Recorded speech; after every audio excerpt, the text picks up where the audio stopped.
Voilà donc notre tournée du Handi Regional Tour continue. Nous sommes cette semaine à Saint-Omer. Très précisément, nous sommes ici à l'APUI et pour cette première émission, notre invité est le président. Il s'appelle André Bonnier. Bonjour monsieur. Bonjour monsieur.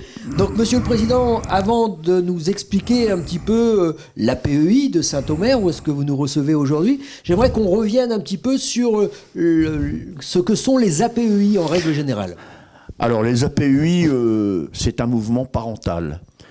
C'est-à-dire qu'il y a environ plus de 60 ans, je dirais, des parents se sont inquiétés de l'accueil, de la prise en charge, de l'accompagnement de leur enfant qui était en situation de handicap.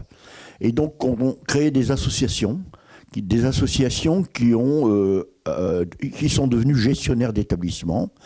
C'est ainsi que des établissements ont été créés pour accueillir les enfants de ces parents. Donc on va parler hébergement, mais on va également parler emploi, puisque vous avez donc des résidents qui sont ici en fait en travailleurs handicapés. Tout à fait. Et nous avons à la fois nous avons 3 pôles au sein de l'APUI de l'arrondissement de Saint-Omer. Le pôle service d'accompagnement en milieu ouvert, le pôle SAMO. Le pôle hébergement est avec 2 foyers et accueil de jour avec un service d'accueil de jour. Et le pôle travail qui comprend un ESAT et un atelier, une entreprise adaptée. D'accord. Alors qu'est-ce qu'on y retrouve dans cet atelier adapté ? Alors dans l'entreprise adaptée, donc qui s'adresse à des personnes ayant quand même des compétences supérieures à celles des ESAT, nous avons des activités de conditionnement au sein de Arc International, Arc France maintenant, pardon, excusez-moi, et nous avons également des espaces verts, de la blanchisserie, et puis depuis maintenant 1 an, nous avons une légumerie. La légumerie du Marais-Audomarois, qui donc transforme des légumes qui est issu du territoire local, du Marais-Audomarois, des maraîchers du territoire, qui les transforme pour les conditionner et les vendre aux collectivités, à la restauration collective. D'accord. Et je crois que vous avez également de la mécanique et de la menuiserie. Alors ça, c'est au niveau de l'ESAT. D'accord. Au niveau de l'ESAT, donc l'ESAT qui accueille 205 personnes en situation de handicap, donc comporte plusieurs ateliers, un atelier menuiserie qui confectionne principalement des palettes, mais également du mobilier. Nous avons un atelier mécanique, un atelier conditionnement, 2 ateliers conditionnement, un conditionnement qui conditionne le verre et également tout ce qui concerne les bureaux. Et nous avons un atelier qui, lui, conditionnement qui concerne des produits médicaux et paramédicaux. Et puis nous avons également des espaces verts, donc une belle activité espace vert. Voilà, comment dirais-je, les ZAD de l'APUI, qu'on appelle les ZAD, les Pierrides. D'accord. Alors, pour faire fonctionner tout ça, vous êtes constitué en association avec un conseil d'administration dont vous êtes le président. Et derrière, vous avez en fait toute une équipe de direction, des moniteurs, des encadrants. Alors, quand on parle d'une APUI, de l'APUI de l'arrondissement de Saint-Omer, mais c'était également valable pour toutes les autres APUI, il y a ce que l'on appelle la gouvernance et la dirigeance. La gouvernance, c'est le conseil d'administration, le président, et nous avons 22 administrateurs. Et bien sûr, au sein de ce conseil d'administration, il y a un bureau. Donc ce soir, par exemple, nous avons un conseil d'administration qui va valider les comptes de l'année 2021. Entre autres, c'est à l'ordre du jour de ce soir, et puis aussi qui va prendre connaissance des rapports d'activité de chacun des établissements et émettre un vote sur tous ces rapports. Ce qu'on appelle le quitus. Non, ces rapports seront présentés à l'Assemblée générale du mois de juin, et c'est là que nous demanderons à l'Assemblée le quitus de l'Assemblée pour la gestion de l'association. Donc ça, c'est la gouvernance. Alors bien entendu, il y a aussi d'autres aspects. Il y a des aspects de communication. On a une commission communication, bien entendu une commission financière, qui étudie les budgets, qui étudie les demandes qui sont faites concernant les différents fonctionnements, les investissements en particulier. Il y a une commission animation qui est très dynamique, puisque l'APU de Saint-Omer a la chance d'avoir une centaine de bénévoles qui se dévouent, en plus des administrateurs, pour faire fonctionner pour animer des activités au sein de l'association qui nous permettent de récolter des fonds dont je vous parlerai après.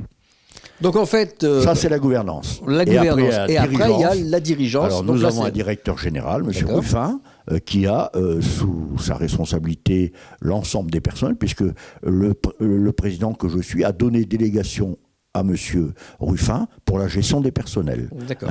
Voilà. Donc il gère ses personnels, les directeurs de pôle, les chefs de service, les équipes dans les établissements, et bien entendu, il a tout un rôle d'animation, de management de toutes ces équipes.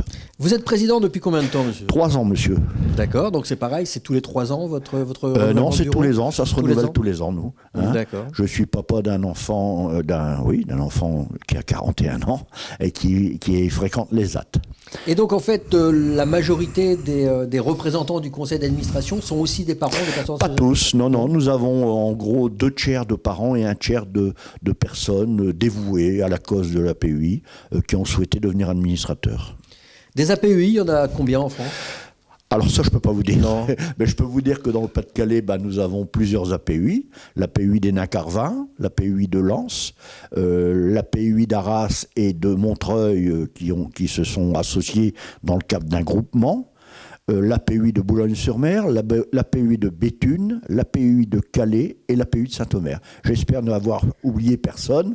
Et bien entendu, nous nous rencontrons tous au sein de l'Union départementale, l'UDAPI, qui a son siège à Beuvry-les-Béthunes. Et donc on se retrouve dans le cadre de bureaux et de conseils d'administration pour aborder des sujets sur le plan départemental. Ensuite, nous nous retrouvons sur le plan régional au sein de l'UNAPI Hauts-de-France. C'est une c'est un regroupement des 5 départements. Des 5 départements. Et bien entendu, nous avons notre union nationale, l'UNAPI, et nous serons en congrès au mois de juin à Montpellier avec l'UNAPI. Voilà, donc on se rend compte à quel point tout ça c'est bien organisé, bien ficelé. Et voilà. En règle générale, les associations sont toutes sur le même principe que la vôtre. On y retrouve... chacun nous avons nos statuts, mais d'abord nos valeurs sont les mêmes. Voilà, c'est ça. Nos valeurs sont les mêmes. Ce sont des valeurs d'aide, de soutien, de fraternité, de citoyenneté, de bienveillance à l'égard de toutes les personnes que nous accueillons, d'assistance auprès des familles de ces personnes, parce que parfois des parents nous demandent de l'aide, et donc on est là aussi pour leur répondre. Moralement aussi. Voilà, moralement. Donc tout ça, ce sont nos valeurs. Et après, pour le fonctionnement, oui, bien entendu, certaines associations sont plus importantes que d'autres. L'APU de Saint-Omer est l'une des plus petites associations du département. C'est elle qui compte le moins d'établissements, mais pour autant, c'est une association... Une des plus dynamiques. Ah, j'ai pas dit qu'elle était la plus dynamique. Non, j'ai dit une des. Voilà, une des plus dynamiques. On va froisser personne, une des plus dynamiques. Voilà.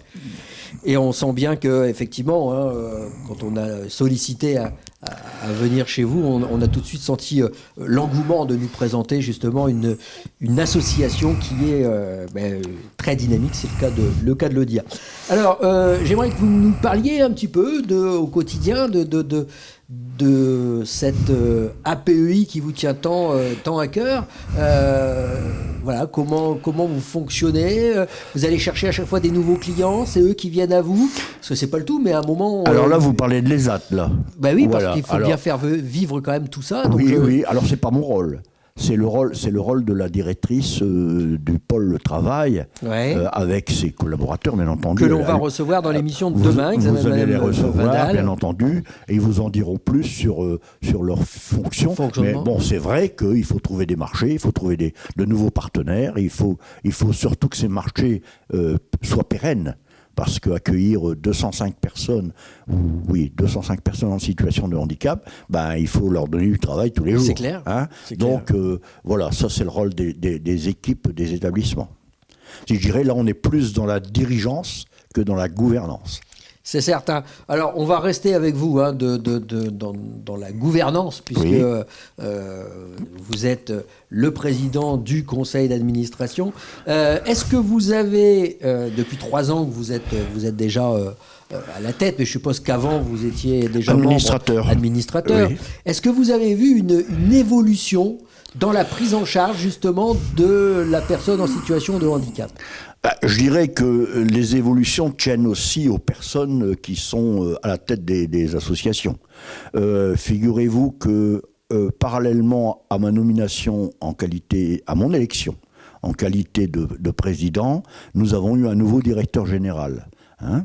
Donc c'est une nouvelle équipe qui est à la tête de l'association et bien entendu l'un comme l'autre on arrive avec nos personnalités, avec notre détermination. C'est du sang neuf. On ramène un peu de sang neuf, c'est normal, ouais. c'est la vie, c'est comme ça partout. Bien sûr. Et donc bien sûr qu'il y a toujours une évolution. L'APUI a très bien fonctionné au cours de ces 60 dernières années. Je voudrais rendre hommage à la fois aux présidents qui ont été à la tête de l'association, mais également aux directeurs généraux, qui est un directeur général et une directrice générale, qui ont été là durant toutes ces années. Non, 2 directeurs généraux, pardon, et une directrice générale. Et puis depuis maintenant 3 ans, c'est une nouvelle équipe qui est arrivée. Et bien entendu, notre volonté, c'est bien sûr l'inclusion des personnes en situation de handicap au sein de la société, même si ça reste très compliqué. Si vous aviez un regret, ce serait lequel ? Un regret, le regret, c'est que on ne prenne. Bon, tout d'abord, vous savez, on a écrit un livre blanc l'an dernier à l'occasion des 60 ans de l'APUI, et dans ce livre blanc, on fait apparaître que plus de 500 personnes en situation de handicap attendent une place dans les établissements de l'APUI de Saint-Omer. Nous avons plus de 200 personnes qui sont accueillies à l'ESAT, et il y a près de 200 personnes qui attendent une place. Ça signifie que pour entrer à l'ESAT, il faut attendre environ 10 années avant de pouvoir entrer. Donc ça, mon regret, c'est avant tout en pensant à ces 500 personnes qui n'ont pas de solution. Mon premier regret. Deuxième regret, c'est sur le plan financier. Je pense que nos budgets sont bloqués maintenant depuis plusieurs années.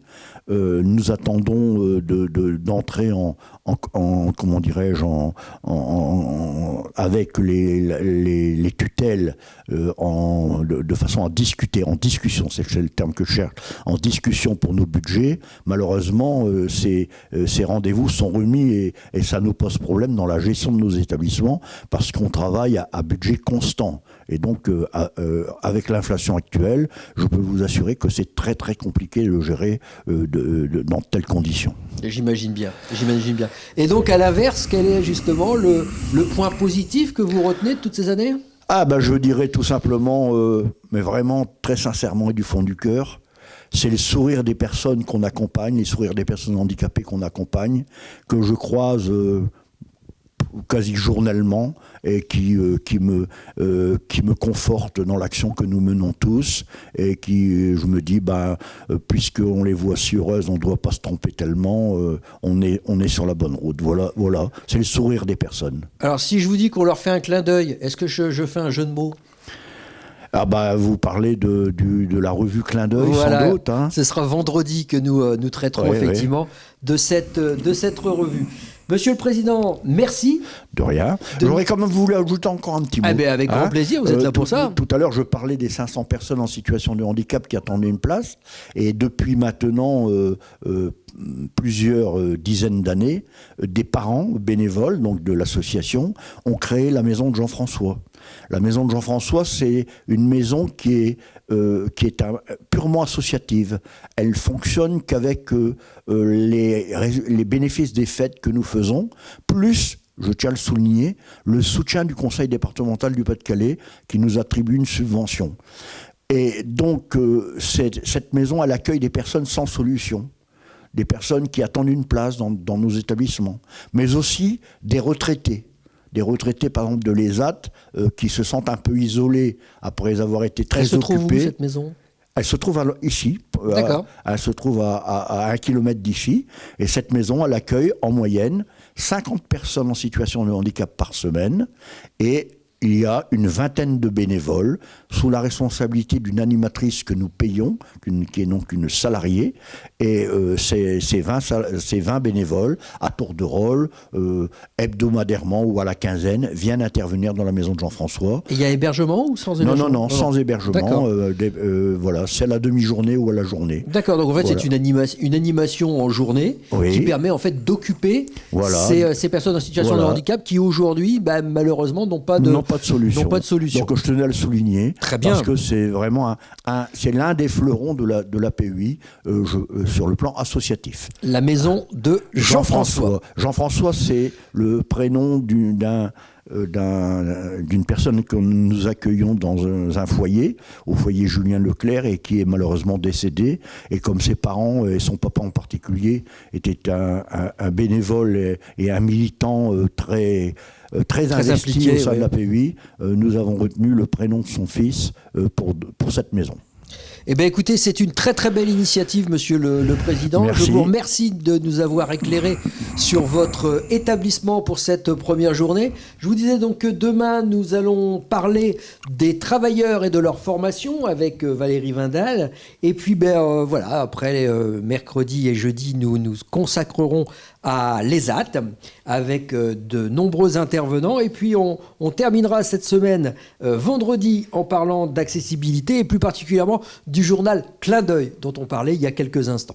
Merci encore donc à l'APEI de l'arrondissement de Saint-Omer de nous avoir accueillis aujourd'hui.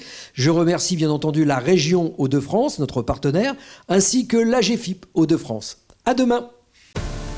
Première région automobile, première région ferroviaire, première région agroalimentaire, première région en matière d'investissements directs étrangers pour les projets industriels, un hub logistique international, mais aussi une région avancée en matière de transition énergétique et de technologie numérique pour une économie plus responsable, plus durable, plus connectée et plus collaborative. La région Hauts-de-France, une région qui se transforme.